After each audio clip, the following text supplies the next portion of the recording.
បាទលេខ 2របស់យើងគឺយើងមាន z វាស្មើនឹងដក2ហើយ e បាទអញ្ចឹង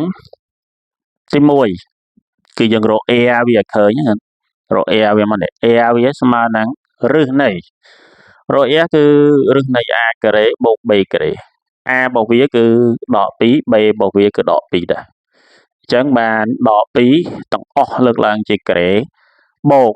ដក2ទាំងអស់លើកឡើងជាការ៉េបាទអានេះលើកឡើងជាការ៉េបាន4អានេះលើកឡើងជាការ៉េក៏បាន4ដែរបាទសញ្ញាដកលើកឡើងជាការ៉េវាចេញមកបូកហើយឲ្យតែនេះទស្សនកន្លែងនេះវាគូសញ្ញាដកនៅក្នុងហ្នឹងចេញបូកអស់ហើយបាទយើងបូកវាបញ្ចូលគ្នាទៅឬក៏យើងបូកវាចូលគ្នាអានេះទៅយើងបាន2ដង4ក៏បានដែរនេះដាក់ថា2ដង4ចេះក៏បានដែរតែ4ចេញពីរ៉ាឌីកាល់បាន2ជាប់ឬ2បាទអញ្ចឹងយើងនឹងអាចទាញរកកុសអែលហ្វាតម្លៃកុសអែលហ្វារូបមន្តរបស់វាគឺ a លើ a a វាគឺដក2 a របស់វាគឺ2រឹស2នេះសម្រួលវាចោលណាហើយបំបត្តិរ៉ាឌីកាល់ពីភាពបែកអញ្ចឹងយើងបានរឹស2លឿនពេកពូអត់ដឹងណាសម្រួលវាចោលទៅបានរឹស2បាទអានេះដកបំបត្តិរ៉ាឌីកាល់ពីភាពបែកគុណនឹងរឹស2មកឥឡូវគុណនឹងរឹស2ដែរអញ្ចឹងនេះចេញពីរ៉ាឌីកាល់រួចបាន2បាទបាន1នៅស៊ីនអែលហ្វារូបមន្តវាគឺ b លើ a បាទបងប្អូនទាំងអស់គ្នាត្រូវតែតែឲ្យចាំតែម្ដងរូបមន្តនីមួយទោះបីថាយើងរៀនគណិតក៏អញ្ចឹងរៀនរូបក៏អញ្ចឹងគីមីក៏អញ្ចឹងជីវៈក៏យើងតែងដែរដូចគ្នាតែងរូបមន្តឲ្យចាំហើយយើងនឹងរៀនធ្វើពីវិធីសាស្ត្រនៃការដោះស្រាយរបស់វាទៀតណាបានយើងអាចទទួលបានចំណេះដឹងបានល្អបាទតោះនេះគឺ b របស់វាអញ្ចឹងដក2លើ2រឹស2នេះ a របស់វាស្មើ2ឬ2អញ្ចឹងដូចគ្នាជាមួយនេះបេះបិទតែម្ដងអញ្ចឹងបានដកអញ្ចឹងមើលតើវានៅក្នុងការត្រង់ទីប្រមាណការត្រង់វា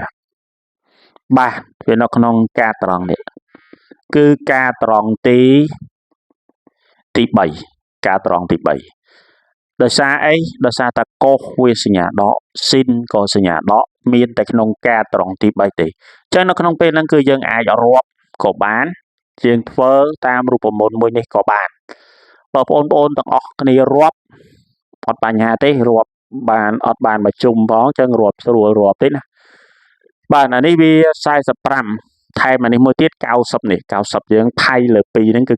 90ហើយអានេះកដាលនេះគឺ45ហើយកន្លែងនេះគឺ180ហើយកន្លែងនេះគឺ45សួរថានៅពេលហ្នឹងយើងអាចបាន45ប្រមាណដងបានដល់ចំកន្លែងទៀតចំប្រឡោះនេះអញ្ចឹង45នេះ1ដង2ដង3ដង4ដង5ដងអញ្ចឹងយើងបាន45 5ដងបាទអញ្ចឹងនាំឲ្យអែលហ្វារបស់យើងវាស្មើជាមួយនឹង45 5ដងណាអញ្ចឹងបាន5ផៃលើ4នេះរបស់វាបាទអញ្ចឹងដូចនេ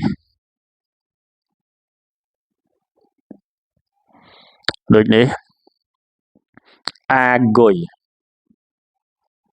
ម៉ង់គឺចឹងមកតោះគឺ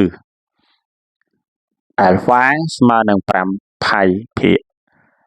4បាទនេះអញ្ចឹងយើងចប់ចំណុចទី2ហើយ